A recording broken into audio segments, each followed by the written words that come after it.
It's been a minute since I've made a video, and I know that I owe you snapback pics, I owe you updates, and all the things. And I promise that I will reveal and I will share all. And in my time of silence, one of the things that I am still hearing is, God, when are you going to bring my man? So although I have not been posting videos, I still have been working with clients and having conversations and just really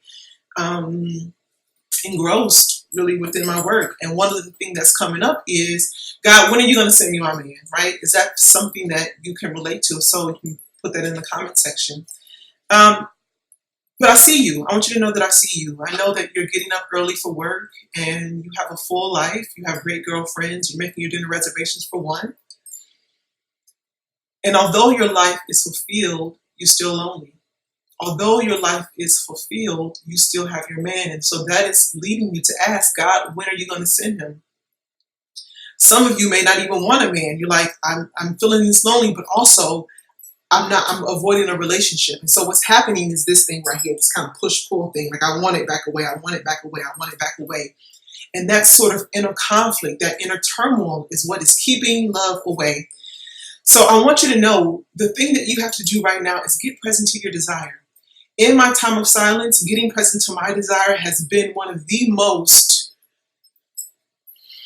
what's the word? Epiphanies, pivotal moments, like the most important revelation that has been revealed to me.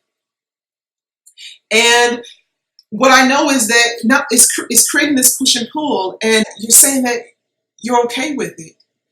And you're okay with it because there's not this sense of urgency, meaning that you already don't have something that you want. But the challenge within that, okay, so you already don't have something that you, okay, how can I say this? You already don't have something that you want, so you don't feel like you're at a loss. Why am I tongue-tied today? Yes, you don't have what you want. You already don't have what you want, so you feel like you're not at a loss. But the truth is that you're losing because you're not gaining the thing that you really want, right? You're not putting in that work. And so it's such a subtle snare. That's what it is. It is a snare of the enemy that's going to keep you stuck unless you start getting present to your desire and honoring that desire, right? No more of this push and pull, because what I know is that you're not having the love that you want. You're not living in your potential and really living in your purpose.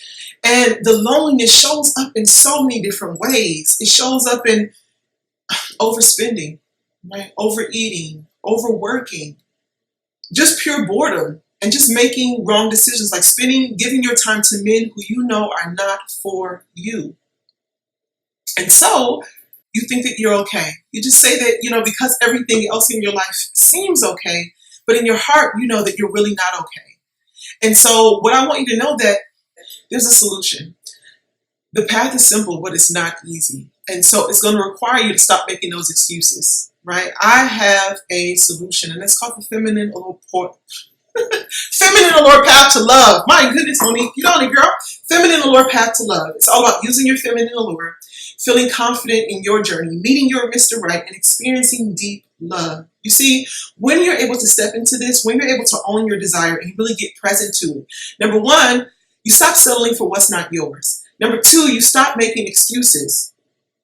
And number three, you get to trust your body as a source of information, because if I'm hearing that you don't want a relationship, but yet you're feeling the pains of being lonely, you're feeling the void, something is off, something is out of alignment. Okay? And like I said, your body is a source of information. You want to be able to trust that. Trust yourself, trust your decision making, because what's really keeping you stuck is the fear. It's the fear of repeating the past. It's the fear of losing your identity. It's this fear, this false independence of doing it all yourself. I got this. When really you just want to surrender to love and finally admit your desire for love. That's what it is. Deep love, meaningful love, connected love within the marriage covenant. All right. So this message is for the woman who is no longer willing to be lonely, no longer willing to put on this guard, like this, this guard that's not coming from a place of high value, but it's coming from guarded from fear, not guarded from a sense of high value protection. Okay. So If you're willing, if you're no longer willing to be lonely, if you're no longer willing to, if you're unwilling to stay where you are, I want you to click on the link below because I have a training for you. It's called the 5 Simple Shifts That My Clients Use to Find and Keep Mr. Right. Okay? Listen, if this video served you, I want you to share it with just 2 women that you know, because when you share, you add value. My name is Monique Head, and I'll see you in the next video. Take care and God bless.